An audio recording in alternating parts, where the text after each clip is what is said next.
आपके साथ नम्रता। ऐसी बहुत कम फिल्में होती हैं जो दर्शकों को अंदर तक झकझोर देती हैं। फिर दर्शकों की ये भीड़ जो अपना दुलार इन फिल्मों पर लुटाती है, उसका रिजल्ट अद्भुत होता है। ऐसा ही कुछ फिल्म द कश्मीर फाइल्स के साथ होता दिख रहा है। बिना किसी बड़ी स्टार कास्ट, बिना किसी बड़े प्रमोशन के इस फिल्म ने बॉलीवुड की सत्ता को हिलाकर रख दिया है।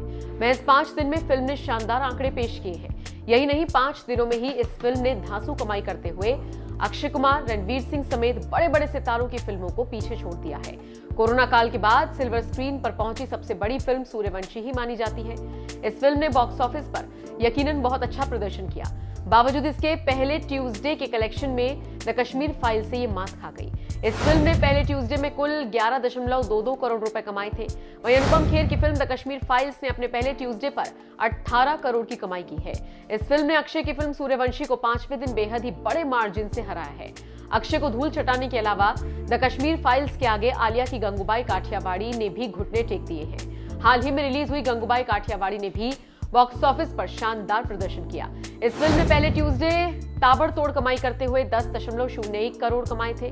भंसाली की इस फिल्म का यह आंकड़ा द कश्मीर फाइल्स के आगे कम है। इतना ही नहीं, पहले ट्यूसडे में रणवीर सिंह की फिल्म 83 भी खास कमाल नहीं कर सकी थी। इस फिल्म ने रिलीज के बाद पहले ट्यूसडे को कुल 6.70 करोड़ की कमाई की थी। यानी ये साफ हो गया कि कश्मीरी पंडितों पर बनी इस फिल्म ने बॉलीवुड के बड़े बड़े स्टार्स को बॉक्स ऑफिस पर धूल चटा दी है। बता दें, बिना किसी प्रमोशन के इस फिल्म ने अपने कंटेंट के दम पर दर्शकों को थिएटर्स में खींचा है। लगभग 600 स्क्रीन्स पर रिलीज की गई ये फिल्म अब 2000 स्क्रीन्स पर चलाई जा रही है। यही फिल्म की सफलता का सबसे बड़ा सबूत है। फिल्म के कई शोज हाउसफुल चल रहे हैं और जिस तरह से ये फिल्म रिकॉर्ड तोड़ कमाई कर रही है, उसे देखकर तो ऐसा ही लग रहा है कि ये फिल्म आने वाले दिनों में बॉक्स ऑफिस पर भौकाल मचा देगी। वैसे आपका इस खबर पर क्या कहना है, कमेंट करके जरूर बताएं। तो जो लोगों को, इंसानों को जोड़ता है आपस में, वो है कल्चर। बिना कल्चर के हम जानवर हैं, हमें कल्चर जोड़ता है। कैसे आप कहीं और से हैं, मैं कहीं और से हूँ, आप कहीं और से हैं, लेकिन जब हम खाना खाने बैठते हैं तो हम एक हो जाते हैं। हम जब खाना शेयर करते हैं या हम गाने गाते हैं साथ में, या कपड़ों को लेके, त्योहारों को लेके, म्यूजिक से, आर्ट से, कहानियों से, लिटरेचर से, ड्रामा से, फिल्मों से, हम क्यों ओटीटी और फिल्मों का एक्सपीरियंस अलग है। फिल्म जब हम 300-400 लोग एक साथ बैठ के देखते हैं तो एक साथ हंसते हैं, एक साथ रोते हैं, एक साथ उठ के चले जाते हैं। तो ये कल्चर जो है वो इंसान को जोड़ता है।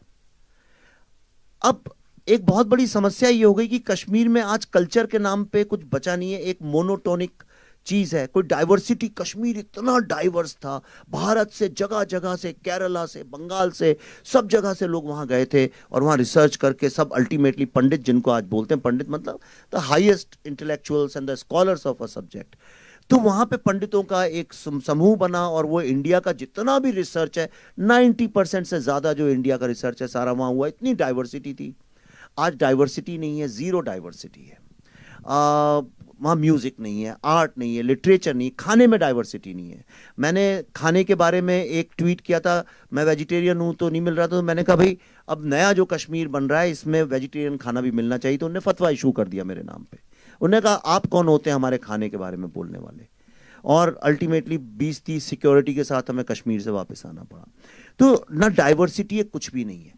ये जो फिल्म है, जैसा आप सोच रहे होंगे शायद वैसी ना निकले, क्योंकि ये फिल्म एक बहुत ही अलग तरह के थॉट की है और ये इस बात पे एम्फेसिस देती है कि आप आपसी मतभेदों के साथ रह सकते हैं, आप झगड़ा करके, मारपीट करके भी साथ में रह सकते हैं। कितने लोग हैं पड़ोसियों के झगड़े हो जाते हैं। आप दिल्ली में, तो मैं रहता था तो 24 घंटे में देखता था, ऊपर नीचे, फर्स्ट फ्लोर सेकंड फ्लोर में बरसाती वालों का ग्राउंड फ्लोर से झगड़ा होता, फिर 2-4 घंटे के बाद फिर हो जाते थे, फिर साथ में लोहड़ी का त्योहार और कोई साथ में मनाते थे। वो सब क्योंकि फिर साथ में जैसे गाना गाने लगे, अंताक्षरी हुई, एक फिर से दोस्त हो गए। आपकी शादी हुई, मैं चला गया, फिर दोस्त हो गए। लेकिन जब ऐसा कुछ भी नहीं है, सिर्फ एक खालीपन, विरावान सा है, और हम लोग भी जो जाते हैं, हम जाते हैं डल लेक पे सेल्फी खींचते हैं, गुलमर्ग में वापस चले आते हैं, हमें कुछ पता चलता नहीं है। यानी डाइवर्सिटी एक बहुत ही देखिए डेंजरस सिचुएशन ये है कि मैं आपको एक छोटा सा किस्सा बताता हूं, उससे आपको सब समझ में आ जाएगा। मैं किसी भी रिलीजन के अगेंस्ट नहीं हूं, क्योंकि मैं खुद ही किसी रिलीजन पे ज्यादा नहीं मानता। मैं गर्व से एक हिंदू कल्चर, हिंदू फिलॉसफी, क्योंकि बचपन से मैंने देखा है, सीखा है, और वो मुझे जीने का एक सहारा देती है। लेकिन आप क्या प्रैक्टिस करते हैं, क्या नहीं करते हैं, मैं उसकी उतना आदर करता हूं, मुझे उससे कोई आपत्ति नहीं है। और मैं जानता हूं कि मुझसे अलग लोग इस दुनिया में रहते हैं। यही तो सारे विश्व के इंसानों का नेचर है, सब जानते हैं कि अलग विचार के, अलग फेथ के लोग हैं। हम एक शूटिंग कर रहे थे, तो पल्लवी एक शिकारा में बैठी हुई थी, और छोटी एक दो बच्चियों को हमने बुलाया था, 8-9 साल, 7-8-9 साल की, जो ज्यादा जानती नहीं है, बहुत ही इनोसेंट बच्चियां। वो पल्लवी के दोनों तरफ बैठी थी। तो हम कैमरा जब शिफ्ट कर रहे थे, उदय जी हमारे डीओपी सर हैं यहाँ पे, और तो एक बच्ची, शायद 1 बजा होगा, दोपहर का नमाज का टाइम था, पल्लवी से उसने बोला, आप नमाज पढ़ने नहीं जाएंगी? तो पल्लवी ने बोला, नहीं मैं तो नहीं जाऊंगी। तो कह रही, क्यों नहीं जाएंगी आप नमाज पढ़ने? पल्लवी ने कहा, इसलिए क्योंकि मैं मुसलमान नहीं हूँ। तो कहने लगी, अरे ऐसा कैसे हो सकता है, आप कहीं नहीं जाती नमाज पढ़ने? पल्लवी ने कहा, नहीं देखो ऐसा है, मैं हिंदू हूं इसलिए मैं नमाज नहीं पढ़ती हूं। कहने लगी, तो क्या हुआ, नमाज तो हर कोई पढ़ता है। एक 8-9 साल की बच्ची, 10 साल की बच्ची, दुनिया में कोई भी बच्चा हो इस बात को जानता है कि अलग अलग फेथ के लोग होते हैं। पर कश्मीर में 1990 के बाद जो पैदा हुए हैं लोग, उनको कुछ आइडिया ही नहीं है इस बात का कि दुनिया में डाइवर्सिटी नाम की चीज है। इसका भारत और कश्मीर और पाकिस्तान से कुछ लेना देना ही नहीं है। आप एक पूरी की पूरी जनरेशन जो है वो इतनी इग्नोरेंस के साथ बड़ी हो रही है। मेरा जो ड्राइवर था टैक्सी का, वो लाल रंग के जूते पहनता था। तो मैंने उससे एक दिन शूटिंग के दौरान यही पूछा, वो बड़े अजीब से लंबे लंबे रेड बूट्स थे, तो मुझे थोड़ा अजीब भी लगते थे, चमकते हुए लाल। तो मैंने उससे ऐसे ही चिढ़ाते हुए बोला, क्यों भाई बड़े अच्छे जूते पहन रखे हैं, कहाँ थाईलैंड से लाए हो, फॉरेन से लाए हो? कहता हाँ। तो मैं सोचा शायद थाईलैंड का नाम लेगा, 20-25 हजार रुपए के टिकट में कोई भी चला जाता है आजकल थाईलैंड वगैरह। तो मैंने बोला थाईलैंड से? वो बोला नहीं, दिल्ली से। इंडिया भी नहीं बोला उसने, दिल्ली से। और मैं यकीन से कह सकता हूं, थोड़ी तो मैं भी समझ रखता हूं इंसान की, मैं आपको गारंटी से कह सकता हूं, उसने जिस इनोसेंस से बोला था, उसको आइडिया ही नहीं था इस बात का कि वो जो कह रहा है वो गलत है। तो ये जो हमने क्रिएट कर दिया, ये फिल्म यही आपको बताएगी कि क्या होता है जब आप एक सोल को खत्म कर दें, कल्चर को, आर्ट, म्यूजिक, लिटरेचर, आर्किटेक्चर, इन सब चीजों को खत्म कर दें, तो वो किसका लॉस है? क्या वो कश्मीर का लॉस है? क्या वो हिंदू मुस्लिम का लॉस है? क्या वो भारत का लॉस है? या पूरी ह्यूमैनिटी का है? अगर कोई आज सिलिकॉन वैली को जाकर डिस्ट्रॉय कर दे, तो किसका लॉस है? वो आपका और हमारा भी तो लॉस है।